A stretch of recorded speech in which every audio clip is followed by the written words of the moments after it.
back here. So you might gaze up, and you could move your head, or maybe you just find one place that feels best to bring your gaze. So again, making this part of your practice, making it unique to you. Trying to keep both of your sit bones, both of your hips down. And then inhale, come back up, lifting up, maybe gazing up at the leaves of the tree, and exhale over to the other side. Trying to again keep both hips down.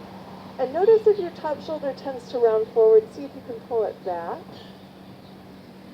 And it's fine if the elbows bend.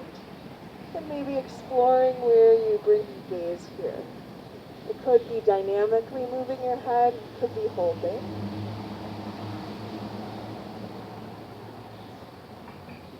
And take one more breath here. And then inhale, come up. And then from here, exhale and fold. Maybe you're folding over cross legs, straight legs, any amount that feels good. And it's early in our practice, so don't feel like you have to fold forward a lot. And if you're taking care of your back, you might just stay more upright. And then from here, slowly lift back up. And just again, to warm up, we're just starting out. We're going to do just a slight seated back bend. So however you're sitting, it could be legs crossed, legs stretched out. Hands come behind you, fingertips reach away from you. And just begin to lift your chest up. Gazing up at the sky. And then coming forward again.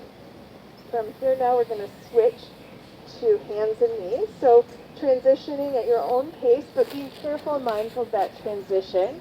So you could always swing to one side or roll forward. Finding a tabletop position where your wrists are under your shoulders and knees are under your hips. And move through a few rounds of cat and cow. So inhaling, dropping your belly, lifting your gaze. And then exhaling, drawing your navel in and round. Warming up the spine more here.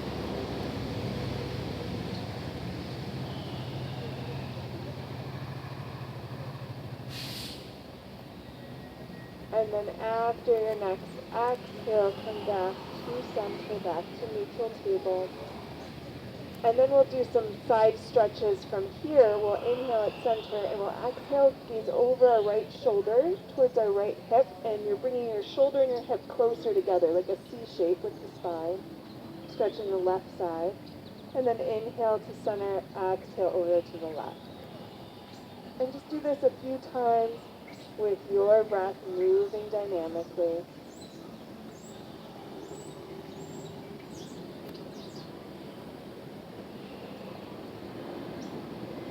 Finding that rhythm of slow, gentle movement with your breath. Think of these warm-ups as like a moving meditation. And then when you're ready, when you finish up on the left next, come back to center. And again, you can always do less, you can always do more, up to you. From here, let's bring our hands slightly in front of where they are now, like one hand print. Still fingers spread nice and wide. And before we lift up into down dog, we're going to do just what I call sometimes a down dog hover. So we're going to tuck our toes under. So this is going to begin to work our core and our arms. And lift our knees and just hover them above the mat. The shins are parallel to the mat. Your neck is long, gazing at the mat down in front of you.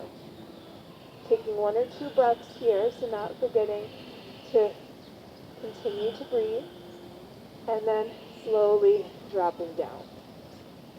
And we'll do that one more time in a moment, but we'll take a break. So if you need to lift off of your wrists and do some circles, or you want to keep child's pose for a moment, feel free. Right, making this your own. So then we'll do that same hover again, coming back down when you're ready. Hands are slightly in front of the shoulders, toes tuck under.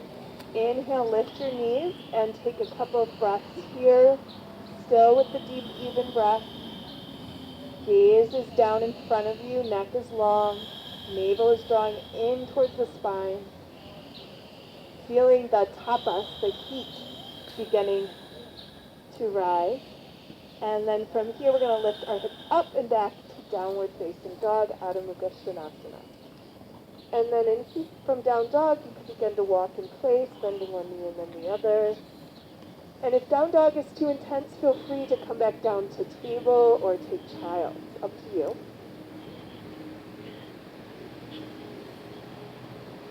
And think about feet at least hip distance apart, even wider is fine. Lifting your hips up towards the sky, lengthening your spine, breathing into the backs of your legs. And then from here, we're going to gaze forward, and we're going to soften our knees, and we're going to begin to walk up. Maybe you take one big step or a lot of small steps, up to you.